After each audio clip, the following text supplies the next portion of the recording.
Mesdames et messieurs, bienvenue sur votre émission. Ce qu'il fallait démontrer, c'est le rendez-vous d'analyse de l'actualité avec notre analyste politique, Anissé Carlos Oké. Anissé Carlos Oké, bonjour. On a beaucoup de sujets dans l'actualité qu'on va aborder pendant ce numéro de votre rendez-vous hebdomadaire. On va évoquer par exemple la rencontre entre Patrice Talon et ses prédécesseurs, notamment Boni Yaïn et Séfor Dieudonné Soglo, qui sont allés le voir lundi, notamment en début d'après-midi, pour parler de la situation entre le Bénin et le Niger. On va évoquer la question. On va parler de cette démission assez surprenante du directeur général de l'Agence nationale d'identification des personnes, l'ANIP, M. Niamolinda, qui a déposé le tablier. On verra bien ce qui a bien poussé le Rwandais à partir. Et puis, ces changements qu'on note, notamment au niveau de la HAC, qui a désormais son équipe au complet pour le compte de la 7e mandature. La haute autorité de l'audiovisuel et de la communication est désormais donc au complet. Le Parlement a désigné, les professionnels aussi ont désigné leurs représentants. Le dernier qui a désigné les siens, c'est le président de la République, Patrice Talon. Parmi ceux qu'il a désigné, quelqu'un qui connaît très bien la maison, un certain Édouard Loco, anciennement vice-président de l'institution, journaliste de profession, promoteur d'organes de presse. En tout cas, on fera son profil tout à l'heure pour voir ce qu'il pourra apporter de sa position de président de l'institution à la bonne marche, je dois dire, de la structure. Et puis, on dira aussi deux mots au sujet de cette nomination-là aussi, qui fait, ma foi, bavarder et parler à Cotonou. C'est la nomination donc de Karine Istin, qui est désormais la directrice générale du nouvel hôpital construit à Abomey-Calavi, l'hôpital de référence. On va commencer par l'actualité, disons, politique, non? La rencontre entre Patrice Talon et ses prédécesseurs, Boni Yaïn et Séfor Dieudonné Soglo. Après, donc, le tour à Niamey pour essayer de discuter avec les militaires au pouvoir là-bas.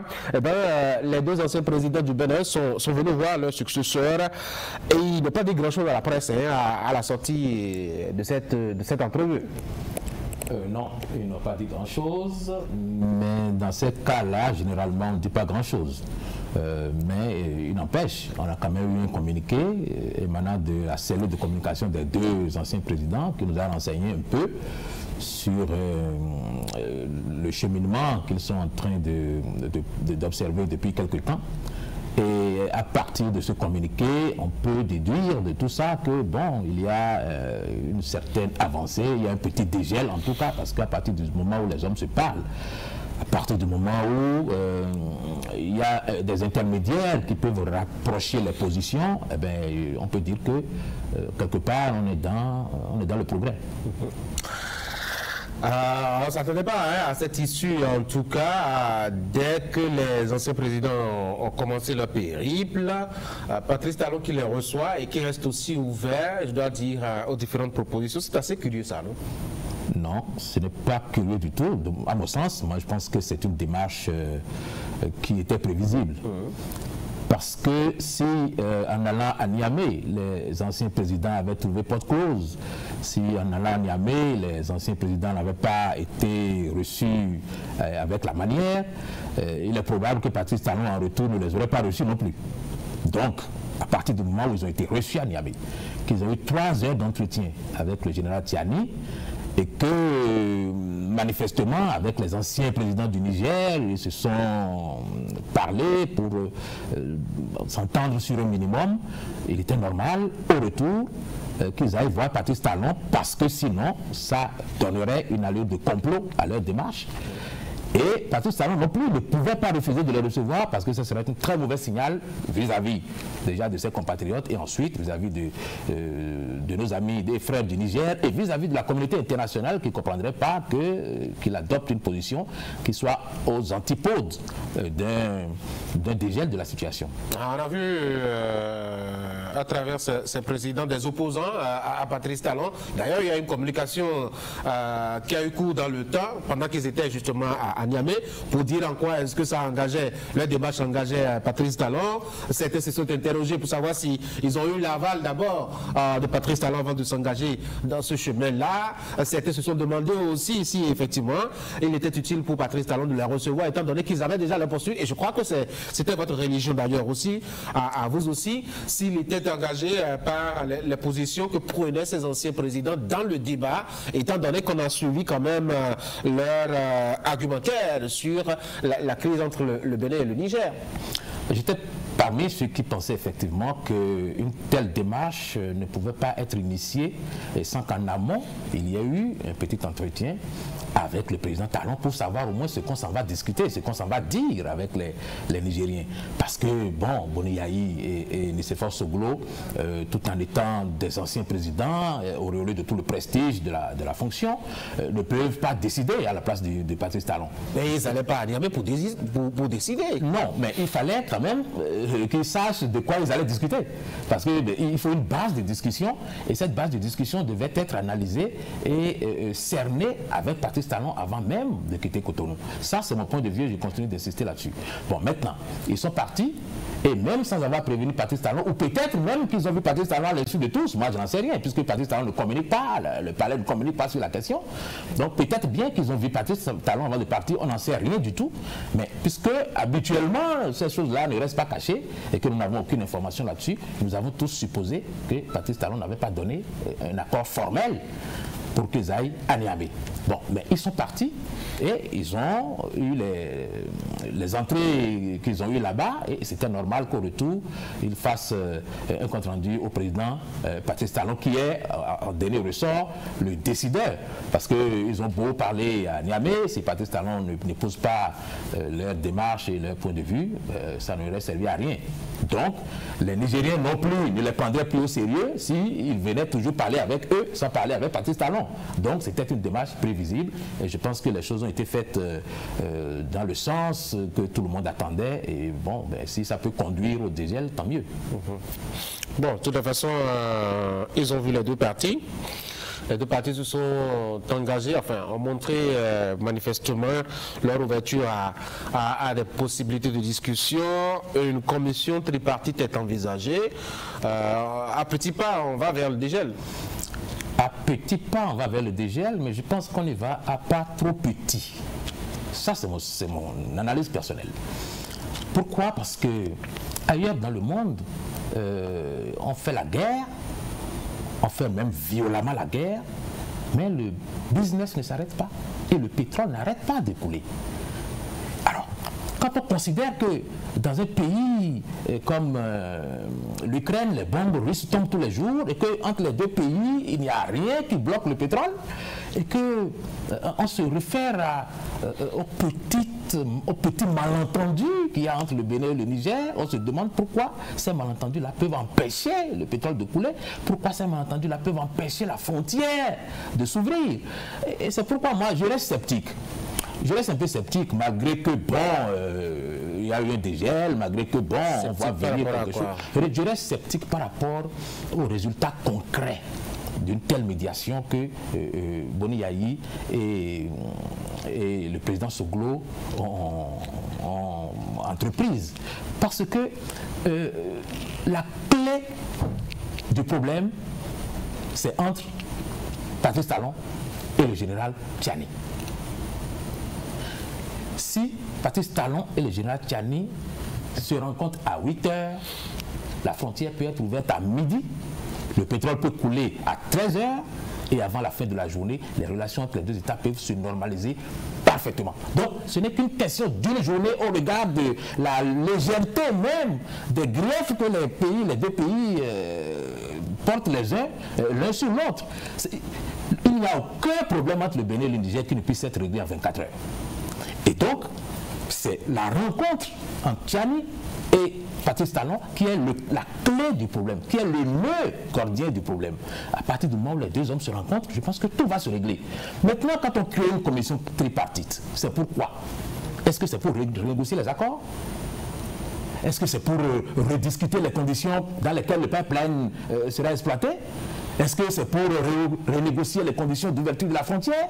Moi, honnêtement, je ne comprends pas. Parce que je me dis qu'en réalité, à partir du moment où il y a une volonté exprimée de part et d'autre, on peut ouvrir la frontière, on peut laisser le pétrole couler et ensuite créer une commission tripartite pour évaluer les torts que l'un a pu avoir vis-à-vis de l'autre et les compensations nécessaires pour que tout se règle à l'amiable. Donc, pendant que la commission travaille, la frontière est ouverte et le pétrole coule. Parce qu'il n'y a aucune raison manifeste aujourd'hui qui puisse justifier que la frontière soit restée fermée. Il n'y a aucune raison véritable qui puisse justifier que le pipeline ne laisse pas couler le pétrole. Parce que même, comme je vous l'ai dit, même quand on est en guerre, ces choses-là ne sont pas bloquées. Et c'est pour ça que moi, créer une commission, c'est bien. Mais je m'interroge sur le point de savoir à quelle conclusion cette commission tripartite va aboutir avant qu'on ouvre la frontière, avant que le pipeline ne coule, si en amont, nous sommes tous d'accord qu'il y a des problèmes d'humeur et des problèmes d'ego qui ont prévalu et qui ont été à l'origine des premiers blocages.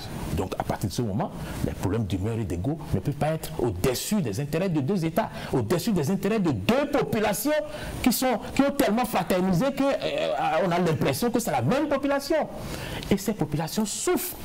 Et pendant ce temps, qu'est-ce qu'une commission va discuter? Alors franchement, je dis, s'il y a de la volonté de part et d'autre, on ouvre d'abord les frontières, on laisse le pétrole couler, et puis au sein d'une commission, on discute tout ce qu'on a envie de discuter. C'est pour ça que je vous dis que personnellement, je suis un peu sceptique. D'accord. Je crois que la commission envisagée est une commission tripartite, c'est-à-dire que les Nigériens vont envoyer des représentants, les Béninois aussi, et que les deux chefs d'État devraient continuer à discuter avec les deux parties et servir d'arbitre afin de définir clairement quels sont les chemins à faire pour arriver à la normalisation, a-t-on dit, donc des relations. Sinon, que ça ne va pas vous paraître bizarre que juste en 24 heures, quand tout se normalise comme ça, c'est-à-dire, ça va être assez bizarre qu'on ait déroyé en un an et que bon, il n'y ait rien qui bloque, qu'on ait fait la guerre juste par ego et puis qu'en 24 heures on ouvre tout. Ça va être question d'humeur, ça. En réalité, il n'y a pas d'escalade entre le Bénin et le Niger. En réalité, il n'y a pas de point de non-retour entre le Bénin et le Niger. Et à partir du moment où on s'entend, le Nigeria a fermé sa frontière aussi longtemps avec le Bénin. Il a suffi juste que le président qui était au pouvoir passe le témoin pour que la frontière soit immédiatement ouverte. Donc, c'est souvent des questions de... Il y a eu des travaux, il y a eu des délégations. Mais avant même, jusqu'à présent, il y a encore des commissions qui se rencontrent pour travailler sur le sujet. Mais déjà, on libère la frontière. Mais c'est ça qu'il s'agit. Mais ce n'est pas le même contexte avec le Bénin. Il n'y avait pas eu d'échanges violents de propos par médias interposés entre le Nigeria. Les propos sont plus violents que le Nigeria et le Bénin. Les propos ne peuvent pas être plus importants que les intérêts des deux États. Il n'y a pas eu des accusations liées à la question de sécurité. Les accusations ne peuvent pas être de souveraineté entre les deux pays. Et si le Niger n'est pas, enfin, suivant ces accusations, même si vous les trouvez fallacieuse, si le Niger n'a pas encore des éléments clairs qui rassurent justement sa sécurité par rapport à ces griefs-là, vous ne lui demandez pas de venir à Gaïa ou je ne sais où et d'ouvrir la frontière. Alors, est-ce qu'aujourd'hui les autorités du Niger sont encore convaincues qu'il y a des bases militaires au Niger on devrait commencer déjà. C'est à la question, c'est à la commission qu'il faut poser cette question. Mais non, je pense que très honnêtement, je pense que quand on a envie de savoir ces choses-là, quand on est un État organisé et qu'on a envie de savoir ces choses-là, on peut le savoir. Ah ouais? Et oui, bien sûr, quand même. Hein? Et puis, il me semble que les États-Unis, fortement équipés, avaient décelé, je dois dire, des armes de destruction massive sur le territoire irakien et qu'ils ont engagé une guerre avant de découvrir qu'il n'y avait rien. Donc c'est pas si facile à détecter comme ça. Les États-Unis, vous voulez dire qu'ils avaient été sincères lorsqu'ils disaient qu'ils avaient découvert des armes? Ah mais moi je ne sais pas. Hein. Ils avaient dit et tout le monde avait cru. Non, la preuve, à l'ONU, on va pas mélanger les contextes. Nous parlons du Bénin et du Niger. Oui. Nous parlons de deux pays dont les armées collaboraient avant même le coup d'État, intimement. Donc, il n'y a pas de cloison étanche entre l'armée béninoise et l'armée nigérienne. Ah ouais, sérieusement?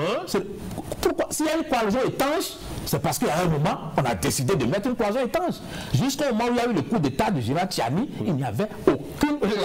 Les deux armées ne se mélangeaient pas. Il y avait des opérations conjointes, d'accord, pour des questions sur des questions précises. Il y avait une collaboration entre les deux armées pour lutter contre le terrorisme. Oui. Donc, ça veut dire que les deux armées travaillaient ensemble au quotidien. Oui, mais elles n'étaient pas mélangées non plus. Non, mais attendez, je ne parle pas de mélanger. Vous avez parlé de cloison étanche. Il n'y a pas de cloison étanche. Ça veut dire quoi? Ça veut dire que n'importe quel officier bien placé au Bénin peut parler avec n'importe quel officier bien placé au Niger. Ça veut dire que les chefs d'état-major des deux armées peuvent se parler. Ça veut dire que les deux ambassadeurs du Bénin et du Niger peuvent également se parler. Vous voyez, il y a tellement de possibilités de savoir si véritablement il y a un plan de préparation en cours contre le Niger. Moi j'ai entendu le ministre des Affaires, non, le Premier ministre du Niger dire depuis longtemps qu'il n'est jamais venu à l'esprit de personne que le Bénin préparait une attaque contre le Niger. Mais c'est plutôt la France qui préparait une attaque sur le sol du Bénin pour venir envahir le Niger. Bon, ces choses-là, avec le temps, sont quand même faciles à cerner pour des services bien organisés. Et je dis aujourd'hui... Est-ce que le temps là, il est venu déjà pour d'avoir cerné ça? C'est en fait la question. Est-ce qu'ils peuvent ouvrir les frontières aujourd'hui sans s'être rassurés qu'effectivement, ils ont cerné tout le contour des accusations et qu'en réalité, c'était faux? Si le Bénin dit que c'est faux, mais le Nigérien ne dit pas encore que c'est faux. Et vous pensez qu'une commission tripartite va vous rassurer qu'il n'y a pas de... Moi, je ne sais pas, la commission peut définir les conditions dans lesquelles les Nigériens peuvent venir sillonner le territoire national pour voir. Et je vous dis, et j'insiste pour le dire, entre le Bénin et le Niger, il y a si peu de tensions, si peu de problèmes avant le 26 juillet, il y avait du moins, si peu de problèmes avant le 26 juillet, que s'il y en a eu aujourd'hui, on peut les régler en quelques heures. Il suffit d'avoir un peu de volonté. Et si cette volonté a été exprimée de part et d'autre, comme nous avons pu le constater avec la visite des anciens présidents du Bénin, eh bien, il n'y a rien de fondamental qui empêche le Niger et le Bénin d'ouvrir la frontière aujourd'hui, de laisser circuler les populations qui en souffrent énormément de cette fermeture. Il faut voir ce que souffrent les populations. Il faut voir les dégâts que fait cette fermeture de frontières. Le pipeline, c'est rien. Ça, c'est un problème de riches. Mais la frontière, c'est une situation qui concerne les pauvres. Les pauvres qui sont obligés d'aller de part et d'autre pour pouvoir se nourrir, pour pouvoir... Il y a tellement de gens sur ce tracé entre Cotonou et Niamey que franchement, on ne sait au nom de quel intérêt on peut maintenir ces populations dans la situation de précarité où elles sont et qui ma foi, aggrave la cherté de la vie de part et d'autre. Donc, moi, je pense que l'urgence, ce n'est pas de mettre un comité tripartite pour parler du pipeline. Le pipeline, ça, c'est un problème de riches. Il faut ouvrir la frontière et il faut l'ouvrir tout de suite. Et pour ça, je pense qu'il n'y a pas de formalité autre que d'aller entre chefs d'état-major de l'armée, entre peut-être officiels des deux États, faire le tour qu'il faut faire, prendre les précautions qu'il faut prendre les renseignements qu'il faut prendre et constater si oui ou non il y a une menace réelle. S'il n'y a pas de menace, pourquoi est-ce que la frontière reste fermée? Parce qu'à l'évidence, quand vous observez, il n'y a aucune menace réelle. C'est vous, le Béninois, qui le dites. Mais les Nigériens disent qu'il y a une menace. Pourquoi est-ce qu'ils ne peuvent pas avoir une opinion par rapport à leur situation à eux? Et si les Nigériens le disent et que les Béninois disent, vous avez la latitude, chers amis nigériens, chers frères nigériens, de venir par vous-même constater. Mais si le Bénin va jusqu'à dire, vous avez la latitude, chers amis nigériens, chers frères nigériens, de venir par vous-même constater. Alors, vous pensez qu'il y a une autre condition pour que la frontière soit ouverte rapidement? Alors, c'est pour ça que je vous dis, moi, franchement, on a beau dire, oui, la commission tripartite, je ne sais pas sur quoi elle va travailler, mais il s'agit de constater qu'il n'y a pas de menace véritable venant du Bénin vers le Niger et d'ouvrir d'abord la frontière. Ensuite, les problèmes d'humeur, les problèmes de pipeline, les problèmes d'intérêt de pétrole et autres, on peut en discuter plus tard, dans le cadre d'une commission tripartite ou quadripartite ou même plus si on veut. Mais s'il y a de la volonté et qu'on veut avancer, il faut permettre d'abord aux populations de commencer par retrouver leur vie normale, de commencer par retrouver un peu moins de pénibilité dans la vie quotidienne et qu'ensuite les dirigeants soient en train de discuter. C'est pour ça que, vous savez, même quand on fait la guerre, on n'a pas complètement fini la guerre que des gens commencent par négocier et permettre à la vie de retrouver sa normalité. Or, il n'y a même pas de guerre entre le Bénin et le Niger. Il n'y a même pas de conflit armé. Il n'y a même pas de troupes massées à la frontière pour qu'on dise que dès qu'on va ouvrir, les troupes vont envahir. Bon, alors, il n'y a que des suspicions. Il n'y a que des suppositions. À partir de ces suppositions, on ne peut pas continuer de garder une frontière fermée et de laisser les citoyens souffrir à ce point. Parce que vous n'imaginez pas ce que souffrent les gens. Il faut aller sur le terrain pour constater. Pendant qu'on règle le problème des riches, les citoyens souffrent énormément. Et je pense que ce ne sont pas les Nigériens de Gaïa et des environs qui diront le contraire. Alors franchement, s'il y a une formalité à remplir pour que le général Tchiani et Patrice Talon puissent se parler le plus rapidement possible, c'est la démarche la plus immédiate que les médiateurs, quels qu'ils soient, doivent commencer par entreprendre tout de suite. Parce que si ces deux hommes-là se rencontrent, c'est bon, tout est réglé. On va passer à une autre actualité, celle-là nous a surpris récemment. Hein. Il s'agit de celle liée à la démission du directeur général de l'Agence nationale d'identification des personnes, le Rwandais Nyamulinda, a démissionné. On ne s'y attendait pas du tout. On est même très surpris. Parce que Nyamulinda n'est pas béninois. C'est un cadre qu'on est allé chercher à travers le monde et qu'on a positionné pour accomplir une mission qui paraissait difficile à accomplir pour les nationaux. Et cette mission paraissait quand même se dérouler normalement quand subitement on apprend que M. Nyamulinda démissionne.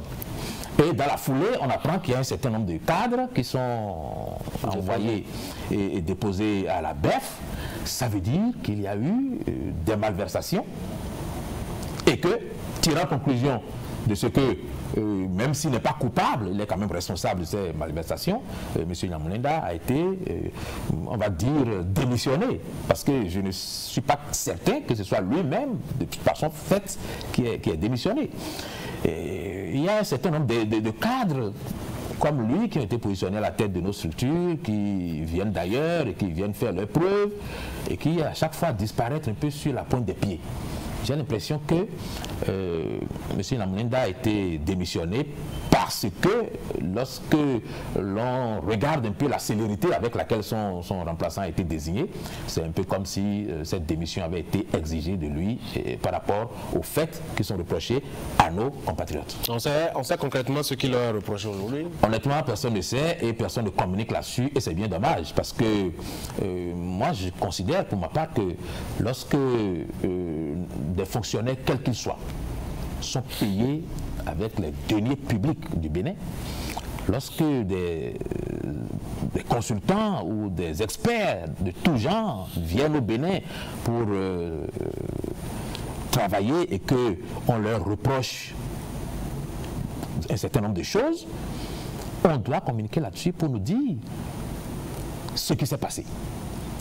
On doit communiquer pour nous dire, ne serait-ce que ce qu'on peut dire en attendant que les enquêtes aboutissent. Et ça, tout le monde sait le dire, puisque nous sommes habitués à voir le procureur venir faire des présentations sommaires au moins. Déclaration sommaire au moins sur les affaires qui lui ont été confiées avant même que l'enquête aille à son terme, parfois même avant que l'enquête commence.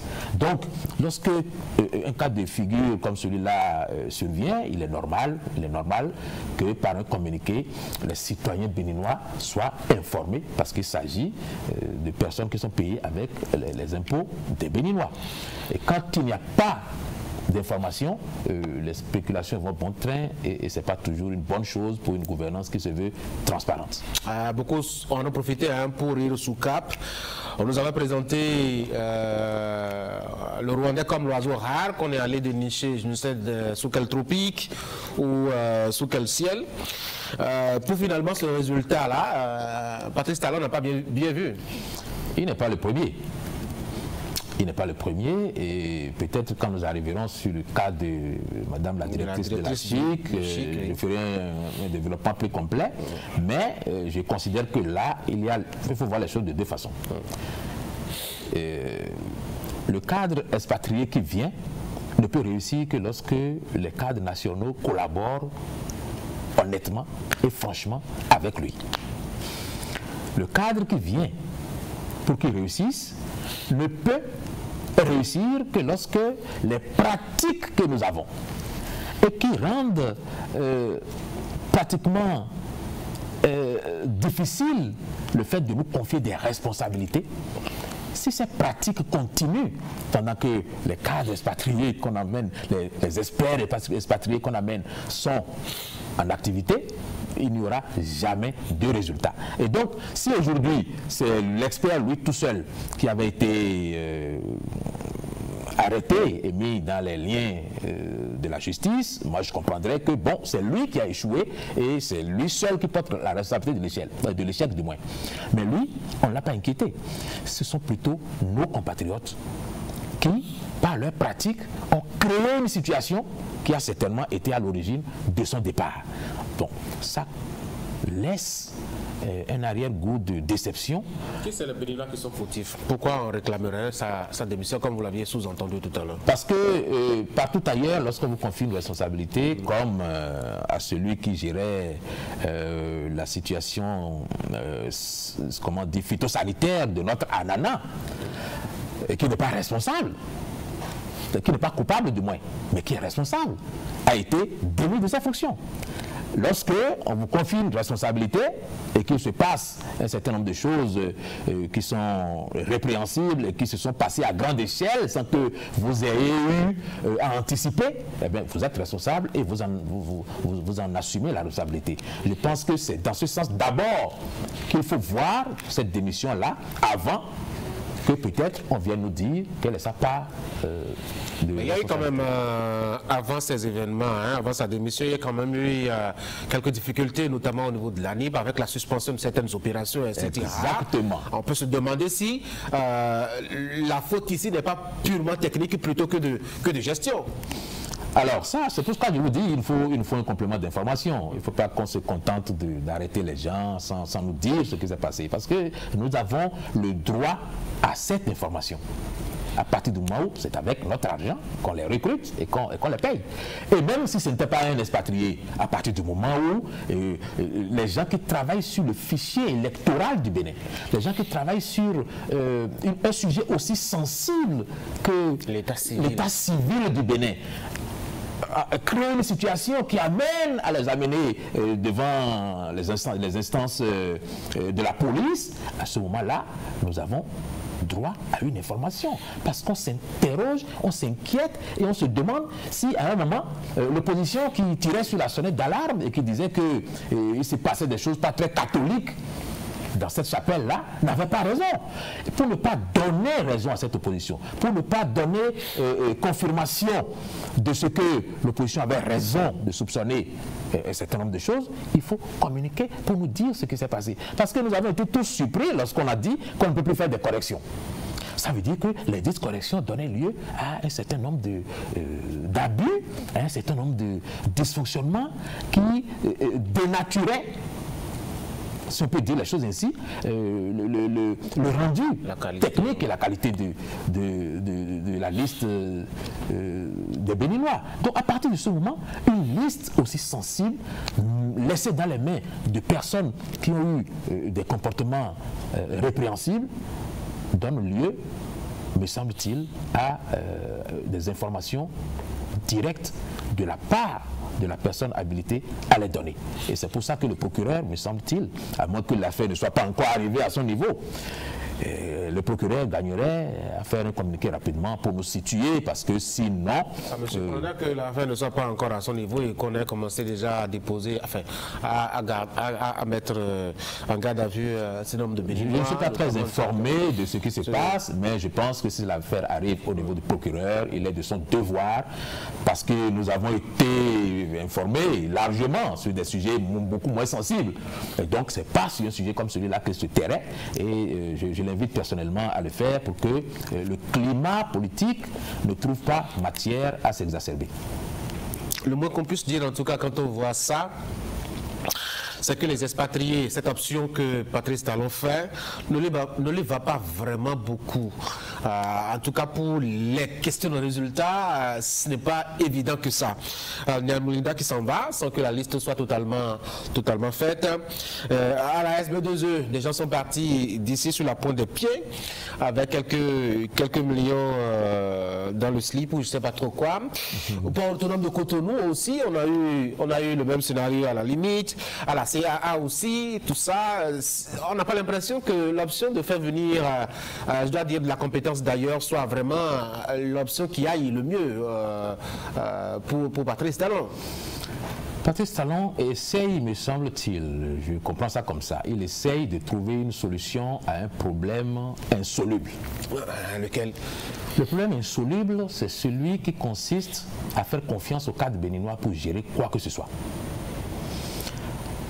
Avec le recul, moi j'observe qu'autour de nous, il n'y a pas de structure, il n'y a pas de structure qui donne le sentiment qu'on peut faire confiance à la compétence béninoise.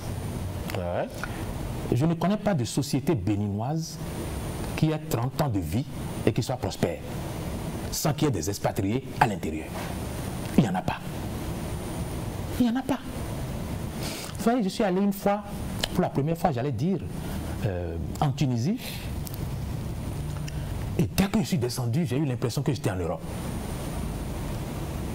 J'ai dit, mais attendez, depuis quand êtes-vous en collaboration en coopération avec les Chinois? J'ai posé la question à quelqu'un parce que je considérais que les échangeurs que je voyais, les belles routes que je voyais, les autoroutes que je voyais, dont je n'ai jamais vu un seul du genre au Bénin, je pensais que c'est les Chinois qui avaient construit ça. Alors, celui à qui j'ai posé la question s'est mis à rire, il dit, les Chinois? Il dit, pourquoi vous voulez que ce soit les Chinois qui construisent ça? J'ai dit, mais alors, c'est qui ceux qui construisent tout ça là chez vous? Il m'a dit, mais nous ne sommes quand même pas allés à l'école pour devenir des ingénieurs et aller chercher des Chinois ou des Japonais ou des Américains pour venir nous construire nos routes. Ce sont les cadres tunisiens qui construisent les routes tunisiennes. Waouh! Je me suis projeté dans mon pays où aucune route sérieuse et durable n'a pu être construite en faisant confiance à nos cadres. C'est trop péremptoire. On a vu quand même, si vous en connaissez, dites-moi. On a des infrastructures. Il me semble que la route des pêches, ce n'est pas un expatrié qui a construit cela sur les berges de Cotonou. Il y a quand même des infrastructures qui ont été pilotées, dont la construction a été pilotée par des Béninois. Ce n'est pas de ça que je vous parle. Vous parlez de quoi? Je vous parle de la dimension de ces structures. Une autoroute dans le genre dont je vous parle n'existe même pas au Bénin. Et il y en a beaucoup. Oui, mais si les acteurs politiques n'ont jamais eu le rêve de construire des autoroutes comme ça, passe dans notre pays, ils ne pourront pas avoir des compétences à solliciter au plan national. Il y a des Béninois qui sont des références, que ce soit en Égypte, on a des contacts, que ce soit en Égypte, que ce soit en Tunisie, comme vous l'aviez cité tout à l'heure, ou dans d'autres pays maghrébins. C'est d'ailleurs les pays maghrébins qui sont assez, je dois dire, efficaces dans ce domaine-là de BTP. C'est quand même pas rien. Si vous donnez des références de Béninois qui ont brillé à l'étranger, vous pourriez remplir toute une encyclopédie avec leur nom. Parce que c'est à l'étranger que les Béninois brillent. Mais est-ce qu'on les a sollicités chez eux? Mais vous faites pour construire? Attendez, je ne vous comprends pas. Oui, moi je vous dis, est-ce que les politiques... C'est Patrice Talon oui, qui est accusé aujourd'hui d'amener des expatriés pour gérer nos entreprises. Mais avant, qu'est-ce qui les gérait? Les Béninois. Donnez-moi le nom d'une industrie qui a 20 ans d'existence, qui est gérée par les Béninois et qui est prospère. Donnez-moi. Nos huileries de palme que les Blancs nous ont laissées dans un état de prospérité avancé. Vous avez vu ce que nous en avons fait? Le port autonome de Cotonou, sous Boni Yahi, c'est 10 directeurs généraux. Vous croyez que c'est pour rien? Alors, je vais plus loin.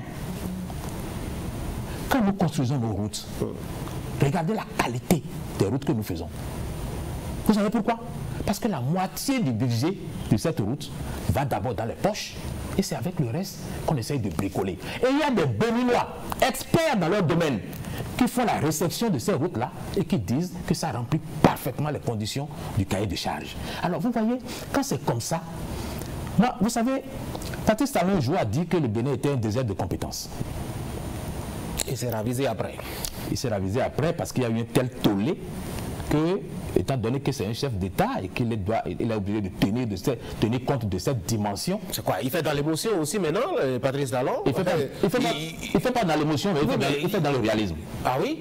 Que de dire une réalité et puis de revenir là-dessus. Parce que, vous savez, la réalité, c'est que si vous voulez considérer les diplômes, les Béninois font partie des Africains les plus diplômés. Mais les Béninois ne font pas partie des Africains les plus compétents. Vous savez pourquoi?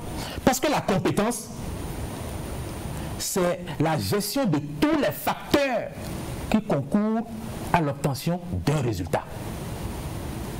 À partir du moment où il n'y a pas de résultat, c'est qu'il n'y a pas de compétence.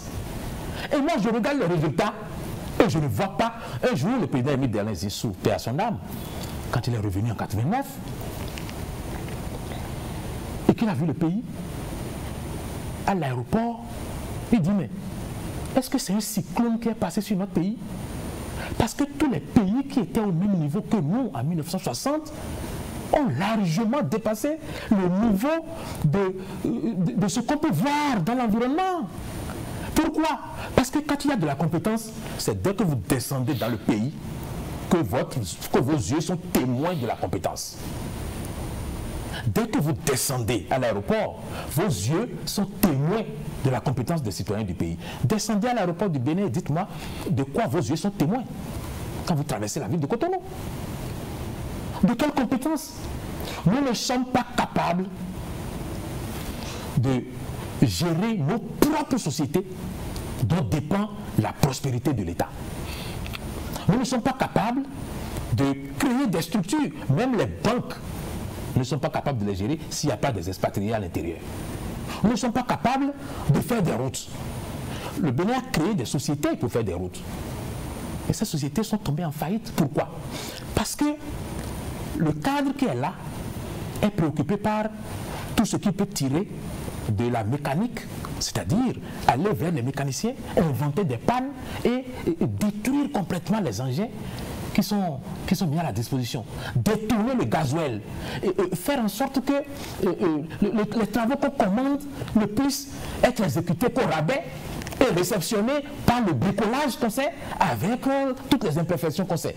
Vous donnez un hôpital, on va en venir, à gérer, tous les médicaments sont volés, le matériel est volé. Mais où est notre compétence? Le Béninois n'est pas si noir que ça. Moi, je vous dis, je suis descendu. Le Béninois a aussi des qualités. Si vous connaissez les qualités des Béninois comme je les connais, je dis à titre individuel, il y a des valeurs. Et lorsque vous sortez ces valeurs du contexte béninois, c'est comme des étoiles.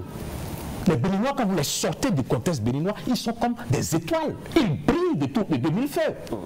Il y a un Béninois, par exemple, qui a fabriqué du matériel médical de pointe. Informatique. Mais s'il est au Bénin, s'il était du moins au Bénin, il n'aurait même pas les moyens de faire ça. Oui, mais... Pourquoi? Parce que notre compétence n'est pas dirigée vers le progrès.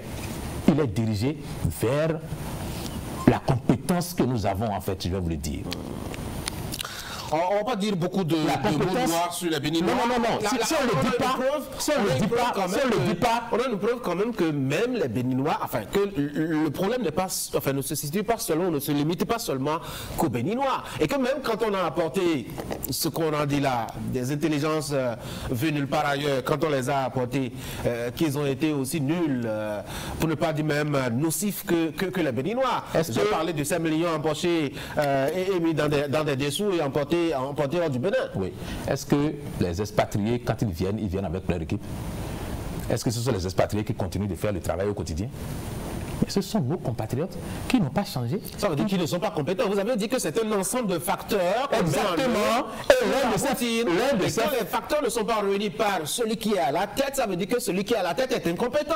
Et donc ceux qu'on nous a vendus là, qu'on a nommés à la tête de nos structures, ce sont de réels incompétents qu'on a fait venir et qu'on a payé à coup de millions. Ils ne peuvent jamais être compétents à partir du moment où le facteur numéro 1 sur lequel ils comptent, c'est la ressource humaine béninoise avec toute cette art et ses imperfections. Ah ben même quand on a volé nos millions, c'est encore la faute des Béninois. Personne n'a donné la preuve qu'on a volé des millions. C'est sur les réseaux sociaux que vous et moi avons lu ça. Bon, vous pouvez rire, mais moi, j'analyse les faits. Oui, je suis d'accord. Personne n'a jamais montré et démontré qu'on a volé des millions. D'accord. Moi, j'ai lu sur des réseaux sociaux et je me rappelle que le porte-parole du gouvernement est venu dire ce sont des histoires, c'est de la fabulation. À partir de ce moment, moi, je ne peux pas prendre ça en compte. Mais je dis que Patrice Talon essaye de trouver une solution à un problème insoluble. Ça veut dire que quelle que soit... La solution n'est pas la bonne, c'est ce que n'est pas la bonne. Je suis en train de constater. Je suis d'accord avec vous que la solution, elle est provisoire. Parce que lui, il se dit confier à des personnes qui n'obtiennent aucun résultat. Un travail pour lequel on a besoin de résultats, c'est perdu d'avance. Bon, autant essayer quelque chose qui peut éventuellement produire du résultat. Mais on se rend compte que ce n'est pas possible. Parce que comme je vous l'ai dit, la ressource humaine est le premier facteur sur lequel doivent compter les experts qui viennent. Et la ressource humaine, elle est ce qu'elle est. Et pourquoi Patrice Talon s'entête justement dans cette option-là, puisque vous aviez promis qu'on en parle, c'est une blanche, une française, Karine Listin, qui va diriger l'hôpital de référence d'abord avec Calavi. Parce que nous n'avons aucun hôpital aujourd'hui qui ait donné la preuve que nous soyons capables, compétents, pour gérer un hôpital avec succès. Regardez le nombre est en bonne santé, non? Ça, c'est vous qui le dites. Allez demander à tous ceux qui meurent au CNHU, dans les parents, enfin, pour les parents, dans à toutes les personnes dont les parents meurent au CNHU, si le CNHU continue d'être un hôpital de référence. Est-ce que vous pensez que, très honnêtement, est-ce que vous pensez qu'un hôpital qui a été créé par le président Hubert Maga soit encore au stade où le CNHU est là? Est-ce que vous pensez que c'est logique? Je reviens encore au Béninois, enfin le travailleur béninois qui est là. C'est les leaders qui se sont succédés, qui n'ont pas eu le rêve de grandir l'hôpital. Je reviens sur le cas tunisien. Oui. Pour vous dire que, vous savez, j'ai été émerveillé par le nombre de cliniques privées qu'il y a en Tunisie et qui aujourd'hui fait de la Tunisie une destination touristique. On fait du tourisme médical vers la Tunisie. Il y a des cliniques privées partout et vous n'avez pas idée de la qualité du matériel qu'on peut trouver dans une clinique privée en Tunisie. Et ça, ce n'est pas l'État. Ce sont les citoyens. On nous dit qu'il y a beaucoup plus de médecins diplômés béninois dans la banlieue parisienne qu'à l'intérieur du Bénin. C'est bien possible. Mais les médecins tunisiens, eux, ils n'ont pas attendu l'État. Ils ont créé des cliniques de très grande qualité. Peut-être parce qu'il y a un contexte qui a été créé par les dirigeants tunisiens. Peut-être parce qu'il y a un environnement qui a été créé par les dirigeants tunisiens. Si l'environnement n'est pas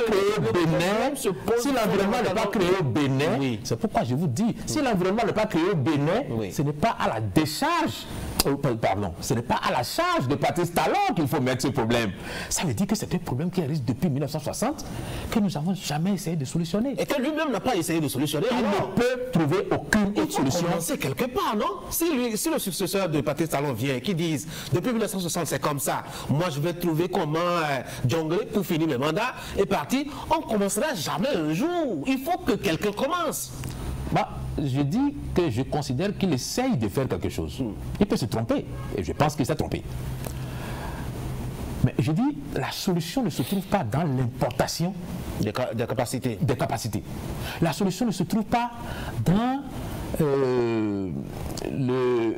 la minimisation de la compétence béninoise. Alors, comment on fait? Il faut travailler à faire en sorte que le Béninois puisse révéler sa compétence dans son propre pays. Que nous soyons capables de dire que cette telle société est gérée par des Béninois et que l'on observe que la société est florissante. Ça n'existe pas. Pourquoi il n'y a aucune société florissante dans notre pays? Posons-nous la question.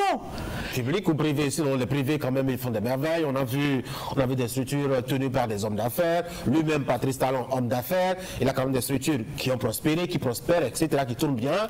On ne peut pas dire que, à titre privé, en tout cas, que les Béninois n'ont pas de la qualité dans la gestion de ce qu'ils ont créé. Moi, je ne connais aucune société privée qui fasse rêver qui que ce soit au Bénin. Assez sérieusement? Ça n'existe pas.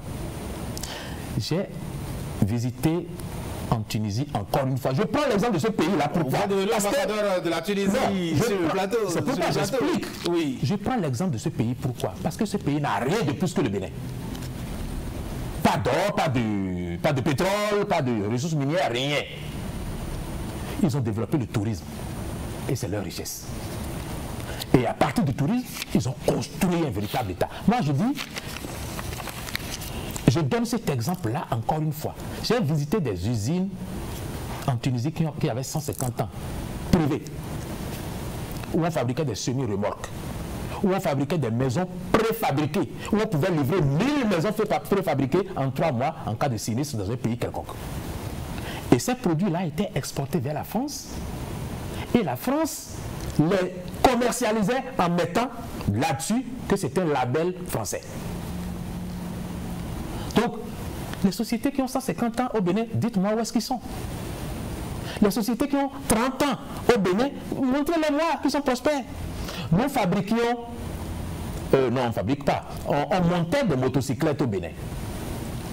Depuis que le propriétaire de la société qui montait des motocyclettes au Bénin a disparu, il n'y a plus rien. Nous fabriquions des liqueurs au Bénin. Depuis que le propriétaire est décédé, plus rien. Alors, c'est de ça que je vous parle. Il n'y a pas une idée d'entrepreneuriat dans la durée et des sociétés qui grandissent et se formalisent tout doucement pour aller dans une grande progression. Oui, ici au Bénin, il n'y a que des sociétés qu'on crée de manière conjoncturelle par rapport au pouvoir en place parce qu'on a des affinités avec celui qui est au pouvoir. Et une fois qu'on a fait des affaires pendant 10 ans et que cette société est décédée, on s'en va. C'est tout. Regardez nos hommes d'affaires et dis-moi ce qui est dur au Bénin en matière d'entrepreneuriat. Il n'y a pas. Est-ce que c'est les Béninois ou moi je continue de dire peut-être les dirigeants aussi n'ont pas eu le rêve de favoriser cela. La compétence. On a vu des dirigeants prendre le pouvoir, se mettre à détruire, à pourchasser des investisseurs nationaux, des opérateurs économiques, etc. Quand on est dans cette dynamique, ce n'est pas évident.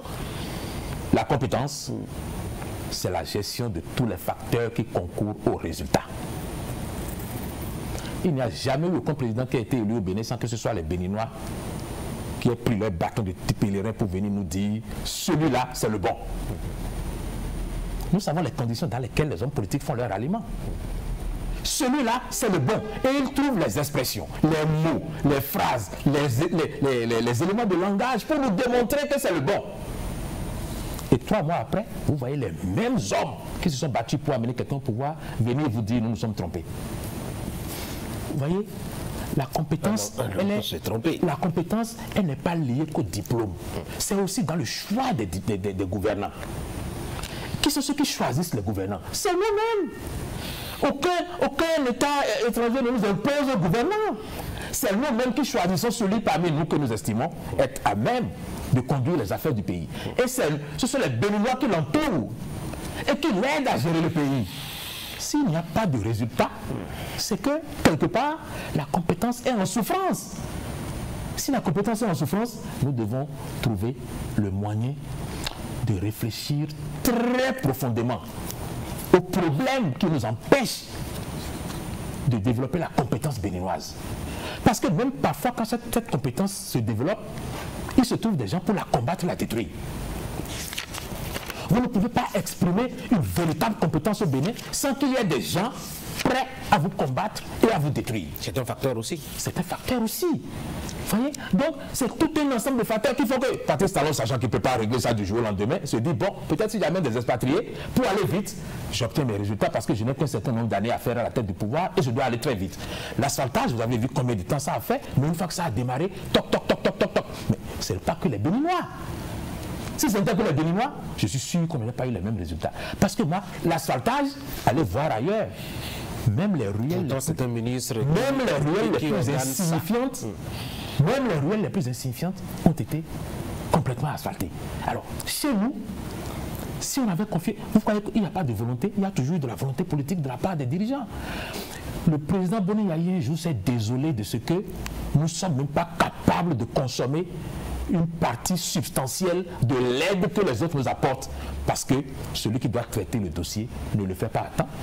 Ou bien il y a des lourdeurs, ou bien il n'a pas eu sa part dans le dossier, il a mis le coup dessus, ou bien le chef de l'État ordonne, et à partir du moment où il appartient à un parti d'opposition, il bloque le projet. Vous voyez, il y a tellement de facteurs qui font que les Béninois ne peuvent pas. Et quand vous mettez beaucoup d'argent pour construire un hôpital comme le Chic, et que vous savez que dans votre propre pays, il n'y a aucun résultat probant dans la gestion des hôpitaux, qu'est-ce que vous faites?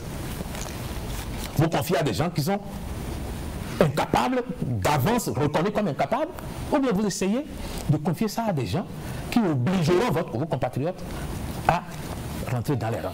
On ne peut pas trouver d'alcool dans nos hôpitaux. On ne peut pas trouver de coton dans nos hôpitaux. On ne peut pas trouver de la nivaquine dans nos hôpitaux. Et pourtant, l'État donne parfois ces subventions-là qui sont détournées systématiquement. On nous rançonne les malades. Non, il y a tellement de choses. Alors quand vous regardez comment fonctionne le centre de santé, on ne peut pas dire que Patrice Talon est tort de procéder comme ça. On peut juste souhaiter qu'on prenne un certain nombre de Béninois et que parmi eux, on puisse envoyer peut-être d'autres dans, je ne sais pas si c'est des instituts de formation civique ou patriotique, j'en sais rien du tout. Ou je ne sais pas si c'est des cours de civisme qu'il faut leur donner pour qu'on cesse de se comporter comme des prédateurs de l'économie, parce que la seule et unique compétence qui est reconnue aujourd'hui au Béninois, c'est l'ingénierie dans la distraction des fonds publics. Et c'est ça qui est le danger qui fait que personne ne peut réussir. Très sévère avec les Béninois. Je suis très réaliste et très optimiste parce que je ne rêve pas. Et les faits sont là qui accréditent la thèse de ce que, franchement, nous avons des diplômes, nous avons des personnes qui ont de la volonté, mais le contexte et les facteurs internes empêchent toute compétence de s'exprimer et il faut aller les chercher ailleurs. La preuve, c'est que quand on sort un Béninois et qu'on le met dehors, il est tout de suite compétent. Parlons de la HAC, la Haute Autorité de l'Audiovisuel et de la Communication. La 7e mandature, en tout cas, l'équipe est connue. Le président de la République a désigné ses représentants. C'était la dernière structure ou la dernière institution à envoyer ces éléments. On a donc une physionomie de la HAC qu'on connaît, avec déjà le président aussi qu'on connaît parfaitement. Alors, pour la physionomie, quelle lecture faites-vous? Alors, la première lecture que je fais, c'est que celui qui est à la tête de l'institution incarne parfaitement ce que personnellement j'avais toujours souhaité. À savoir que c'est un professionnel bon teint, qui a fait ses armes depuis le début dans la presse, qui a fait toutes les classes, si je puis m'exprimer ainsi, parce qu'il a, dans la graduation, franchi tous les paliers pour en arriver jusqu'où il est arrivé aujourd'hui. Et je pense qu'un homme comme Édouard Locaux a l'expérience. Un homme comme Édouard Locaux a le profil. Un homme comme Édouard Locaux a la caution de l'autorité suprême parce que c'est quelqu'un qui a été identifié et pressenti avant même que Patrice Talon soit candidat comme le meilleur élément qu'il puisse avoir comme collaborateur au sein des médias.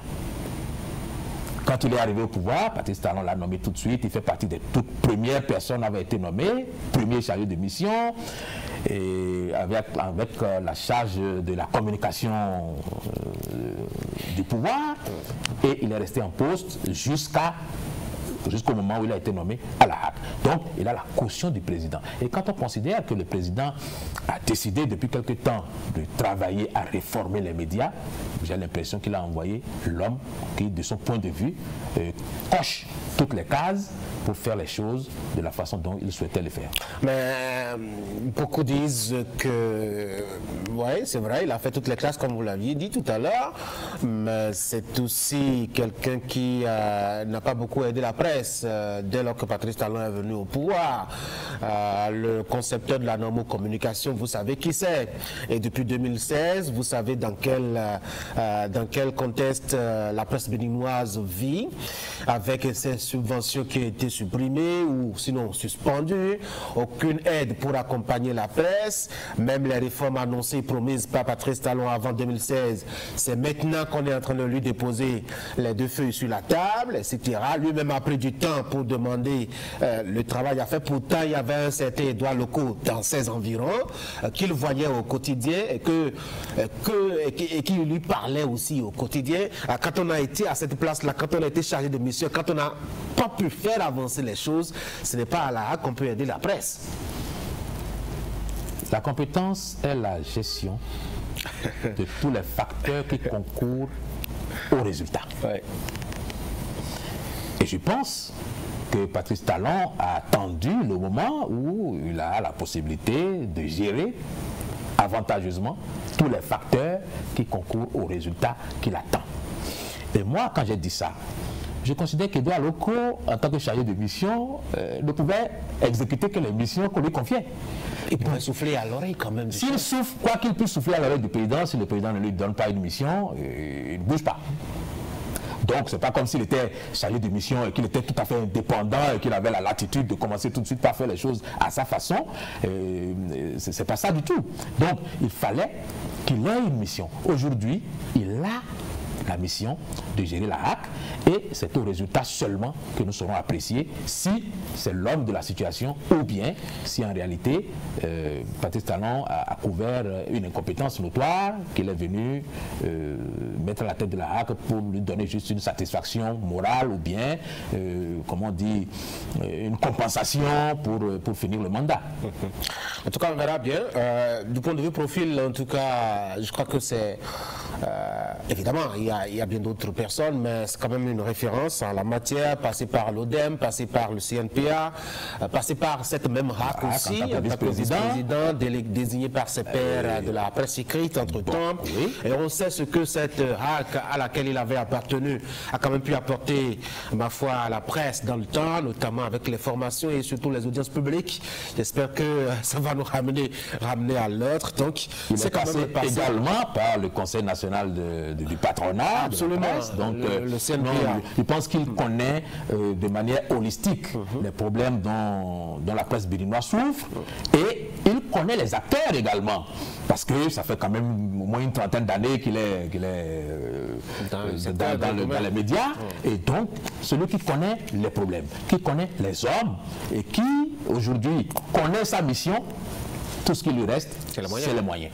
Et si le chef de l'État décide de l'envoyer, je suppose que c'est parce qu'il a décidé de donner les moyens pour qu'enfin les médias béninois puissent être valorisés et faire la fierté du Bénin, plus que par le passé, parce qu'avant nous étions libres, mais nous étions dans une sorte de bordel. Aujourd'hui, non, nous étions très libres. Ce qui faisait que la presse béninoise était saluée partout dans le monde, c'était la liberté. C'était pas la discipline à l'intérieur, c'était pas le professionnalisme. Aujourd'hui, il faut que tout cela soit combiné pour que nous ayons une presse qui fasse honneur à notre pays. Anissé Carlos Soké, merci. C'est moi qui vous remercie. Mesdames et messieurs, c'est la fin de cette émission. Merci d'avoir été là.